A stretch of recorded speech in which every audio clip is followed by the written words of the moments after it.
Buna tuturor! Ito na ang ating part 3 na medyo natagalan.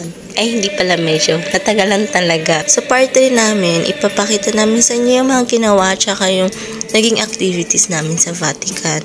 Tapos, iyan, kung nakikita niyo yung mga tao na yan, papunta sila sa St. Peter Basilica. Diyan din kami manggagaling ng asawa ko kasi nga kumuha ko ng schedule o nagpa-schedule ako sa Jubilee. Maggagawa ko ng separate video para makita nyo kung paano nag-schedule sa Jubilee. Bago kami mag-start ng asawa ko, nag-breakfast muna kami. At hello sa mga kababayan natin nandyan sa Rome, Italy. Ayan, nag-start na kami ng asawa ko and yung mga nakasama naming grupo ay mga taga-Australia sila. Hindi na ako masyado nakapag-video kasi mas tinuon ko yung oras or yung attention ko sa pagpe-pray. Kaya ayan. Alam nyo, pag meron kayong schedule, mas mabilis kayong makakapasok kaysa dun sa wala. Kasi pipila pa kayo ng sobrang haba. Hindi ko na na-videohan kasi hindi na kami bumalik dun sa gate. Tapos sobrang nakakaiyak kapag nakapasok ka na sa Holy Door. Parang, once in a lifetime. Kaya tinouch ko na siya. And ang bilin ko sa asawa ko, mag-wish siya bago siya tumapak sa pintuan. Ang alam ko kasi yung asawa ko, nakapunta na pala siya dito, nawala sa isip ko. Ako nga pala first time ko, kaya yung sinabi ko sa asawa ko. Alam niyo, na nakapasok na talaga ako sa Holy Door, yung luha ko kusa na siyang tumutulo. Hindi ko na siya mapigilan kasi sabi ko, hala, ito pala yung nakikita ko lang lagi sa TV kapag lalo na pag may mga misa, yung may misa si Pope o kaya pag pinapakita yung Rome. Ganun pala kasarap sa pakiramdam. Pero hindi na ako nag-video masyado.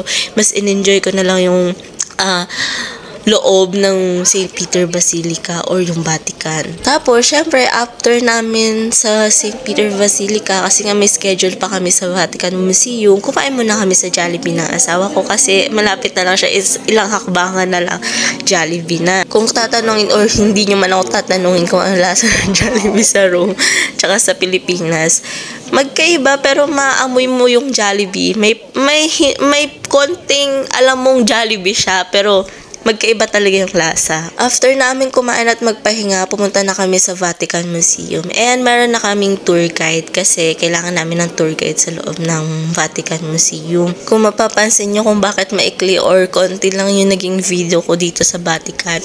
Kasi mas in-enjoy kong tingnan yung mga nasa loob ng Vatican. Mas in-enjoy kong makinig kaysa sa mag-video. Nagtataka nga din yung asawa kong bakit daw ako hindi nagpipicture masyado or nagvi-video. Sabi ko sa kanya, gusto kong enjoyin yung nakikita ko. Gusto ko kahit di ko siya makapture, at least nakapture siya ng mga mata ko or ng utak ko or ng memory ko. Nga pala, hindi nyo makikita ang video ng Sistine Chapel or wala ako talagang video or any pictures doon sa loob ng Sistine Chapel kasi bawal nga mag-picture doon or mag-video. Pero may mga tao talaga nakikita ko may mga nagvi-video sila palihim tsaka nagpi-picture. Pero hindi tayo ganun kasi i-respect na lang din natin yung artist and i-respeto na lang din natin yung loob ng Sistine Chapel. Kaya hindi ko siya ginawa kahit yung iba talaga, makikita nyo, nagpalihim sila nagpipicture. Pero, respeto na lang din, diba? Kaya pag napunta kayo ng Rome at Vatican, huwag nyo kakalimutan pumunta ng Vatican Museum. Sobrang ganda sa loob niyan. Tapos, sobrang nakaka-amaze. Parang napunta sa heaven, ganun. Hindi naman, parang napunta ka lang sa heaven na slide, ganun. Pero, sobrang ganda talaga ng loob niyan. As in, na-amaze talaga ako. Hindi ako mahilig sa paintings, pero na-amaze talaga ako sa paintings. Hindi ako mahilig sa sculpture, pero na-amaze talaga ako sa mga sculpture. Lalong-lalo na sa mga painting na nasa loob niyan. Kasi alam niyo yun, pag tinititigan yung paintings, para siyang gumagalaw kasi, para siyang nagti-3D. Ay, 3D painting naman siya. Pero kasi kapag tinitigan mo siya, parang gumagalaw yung painting habang tinititigan mo siya ng matagal. Ganun yung feeling ko. Kapag nga pala pumunta kayo ng Vatican at Sistine Chapel, huwag kayo magsusuot na maikli or sleeveless. respeto na lang din. At ito na nga pala ang ating huling kwarta na papasukin bago tayo pumasok sa Sistine Chapel.